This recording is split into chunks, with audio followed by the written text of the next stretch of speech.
Welcome friends, প্রত্যেককে স্বাগত আমাদের ইউটিউব চ্যানেলে।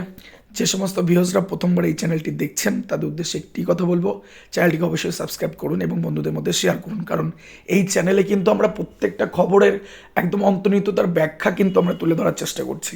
তো এই মুহূর্তে সবথেকে চর্চিত যে বিষয় সেটা হচ্ছে 11,765 নিয়োগে সম্ভাব্য কাট অফ মার্কস। এটা নিয়ে যেমন এই ভিডিওতে আমরা আলোচনা করব, তেমনি 2016 সাল এবং 2020 সাল থেকে 2022 প্যানেল কেন ভিন্ন সেটা নিয়েও আলোচনা থাকবে, এবং কিন্তু কেন সেটাও আমরা আলোচনা করব।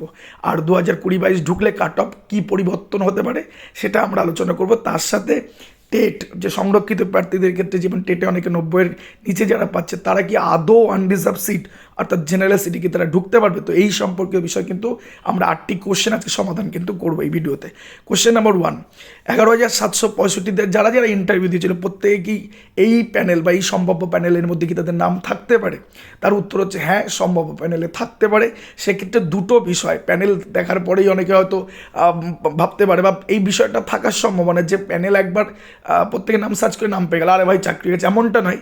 এই প্যানেলে কিন্তু এমন বিশেষত্ব থাকতে পারে যে কিছু সিট যেটা কিনা 9533 এই সংখ্যাটায় যারা তার মধ্যে থাকলো বা শুষে নিল যেগুলো, সেগুলো অ্যাবজর্ব সিট, আর যেগুলো থাকলো না সেটা আনঅ্যাবজর্ব হলে কিন্তু সেক্ষেত্রে সে কিন্তু নিয়োগ নাও পেতে পারে। ঠিক আছে, তো এটা হচ্ছে তার ব্যাখ্যা। কোশ্চেন নাম্বার 2, যেসব সংরক্ষিত প্রার্থী SC, OBC A, OBC B, ST এবং তারা যদি টেটে 90 নিচে পায় তাহলে সেক্ষেত্রে তারা কি আনরিজার্ভ সিটে ঢুকতে পারবে?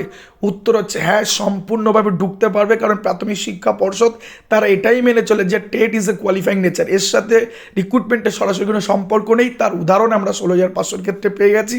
প্রচুর সংখ্যক প্রার্থী তারা কিন্তু সরাসরি এই 90 নিচে পেয়ে কিন্তু সরাসরি তার প্যানেলে এসে গেছে আনরিজার্ভ সিটে। এই ক্ষেত্রেও কিন্তু সেই বিষয়টাই হতে চলেছে এবং এটা হবে যেদিন প্যানেল পাবলিশ হবে সেদিন দেখে নেবে যে এই যে আমরা সম্ভাব্য বিষয় নিয়ে যেটা বলছি এটা কিন্তু ত্বরান্বিত হতে পারে। অর্থাৎ এটা পুরো পুঙ্খানুপুঙ্খ বিবরণ কিন্তু এই জিনিস সামনে যখন আসবে তখন কিন্তু হুবহু জিনিসগুলো তোমরা দেখতে পাবে। তো মোট কটি ক্যাটাগরিতে নিয়োগ হয় এটা প্রত্যেকের জানা উচিত। অনেকের মধ্যে কনফিউশন রয়েছে, সেটা হচ্ছে অনেকে বোঝে না যে কে কোন ক্যাটাগরিতে হয়। বেসিক্যালি 4টে ক্যাটাগরি। সাধারণ প্রার্থীরা হচ্ছে নন এক্সামটেড, তারপরে এক্সামটেড যারা জমি টমি দান করে, তারপরে এক্স সার্ভিসম্যান যারা আগে চাকরি বাকরি করতো পরবর্তী এখানে আসছে, দেন প্যারা টিচার। বাকি 3টে নন এক্সামটেড মানে সাধারণ প্রার্থী, বাকি 3টে ক্যাটাগরির ক্ষেত্রে আলাদা আলাদা কিন্তু কিছু ক্রাইটেরিয়া থাকে, তো তাদেরকে স্পেশাল ভাবে ট্রিট করা হয়, তাদের কাট অফ কম যায়। তো এর কিন্তু 4টে ক্যাটাগরিতে টোটাল কিন্তু নিয়োগটা হবে। আর নন এক্সামটেড মানে সাধারণ প্রার্থী। 2016 থেকে 2020 সাল এই যে দুটো রিক্রুটমেন্ট হয়ে গেছে, সেখান থেকে 2022 প্যানেল কেন ভিন্ন হবার সম্ভাবনা রয়েছে? তার কারণ হচ্ছে 2016 সালে যে কাট অফ মার্কস দিয়েছে অফিসিয়ালি সেটা প্রাথমিক শিক্ষা পর্ষদ, এবং তার সাথে 2022-20 সালে যে রিক্রুটমেন্ট 16,500 হয়ে গেছিলো, অর্থাৎ 42,949 এবং 16,500তে কোথাও কোনো প্যানেলে বা কাট অফসে কিন্তু নন এক্সামটেড ক্যাটাগরি উল্লেখই নেই, অর্থাৎ সাধারণ প্রার্থী চাকরি পেয়েছে কি পায়নি সেটারই কোনো উল্লেখ নেই, ওই টার্মটাই নেই। তো এই প্যানেলে আশা করা যাচ্ছে 11,765 প্যানেলে নন এক্সামটেড এই কথাটার হয়তো উল্লেখ থাকতে পারে। তো এটা কিন্তু ভীষণ বড় একটা ব্যাখ্যা। তারপরে চলে question number 5, cut off marks দেখতে গেলে কোন মাদার ক্যাটাগরিতে দেখা হচ্ছে? দেখছো 4টে ক্যাটাগরি হয়, যেমন আমি সিকোয়েন্সটা বললাম, নন এক্সামটেড, দেন এক্সামটেড, দেন এক্স সার্ভিসম্যান, দেন প্যারা টিচার। তো কাট অফ মার্কস যদি দেখতে হয়, প্রথমটা তো নন এক্সামটেড, তার কাট অফ মার্কস হাই যাবে।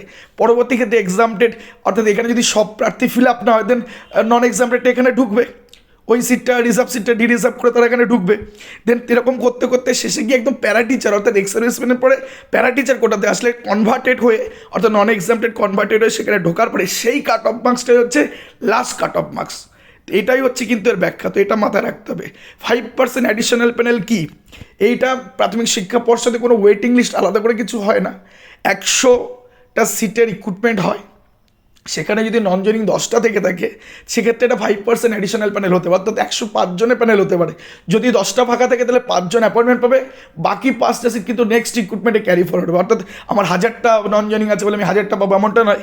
অ্যাডিশনাল 5% হচ্ছে ওই রিক্রুটমেন্টে 5%, অর্থাৎ 11,765 5%-এ ম্যাক্সিমাম পেতে পারে, ফাঁকা থাকতে পারে 2-4,000 5,000, কিন্তু 11,765 5% যেটা হবে সেটাই কিন্তু এখানে ঢুকতে পারবে। এবার এসে সম্ভাব্য কাট অফ নিয়ে, কত কাট অফ হতে পারে? 9533 যে ফিগার আউটটা হচ্ছে, যেটা without 20-22 TLR batch, without NIS, without BEd, without in সার্ভিসদের ছাড়াই, উইদাউট সিটেডদের ছাড়াই যে কাট অফ হতে পারে সেই কাট অফ সম্ভাব্য কাট অফ জেনারেল ক্ষেত্রে 29.5 এটা কিন্তু এই প্যারা টিচার সিটের কনভার্ট হতে লাস্ট কাট অফ বলছি। তো এই কাট অফটা কিন্তু একদম শেষ, মানে এর নিচে কিন্তু আর হওয়ার সম্ভাবনাটা হয়তো কম হতে পারে। তো 29.500 ওবিসি, এটা জেনারেলের ক্ষেত্রে বললাম, ওবিসি এর ক্ষেত্রে 29.00 +-1 ধরে নাও। ওবিসিবির ক্ষেত্রে 29.300। এসসির ক্ষেত্রে দেখো খুবই লোয়েস্ট কাট অফ হতে পারে 21.700। আর এসটির ক্ষেত্রে কিন্তু পর্যাপ্ত প্রাপ্তি কোনো রিক্রুটমেন্টে পাওয়া যায় না। তো এদের কাট অফ নিয়ে ভাবার কিছু নেই, যারা আছে ম্যাক্সিমাম চাকরি পেয়ে যাবে। আর এবার 20-22 ঢুকলে কাট অফ মার্কস কি পরিবর্তন হতে পারে? তো এক্ষেত্রে যে কাট অফ মার্কস আছে আশা করা যায় অপরিবর্তিত থাকবে। তো এই হচ্ছে এন্টায়ার বিষয়টা, আশা করি বোঝাতে পেরেছি প্রত্যেকটা জিনিস পুঙ্খানুপুঙ্খভাবে।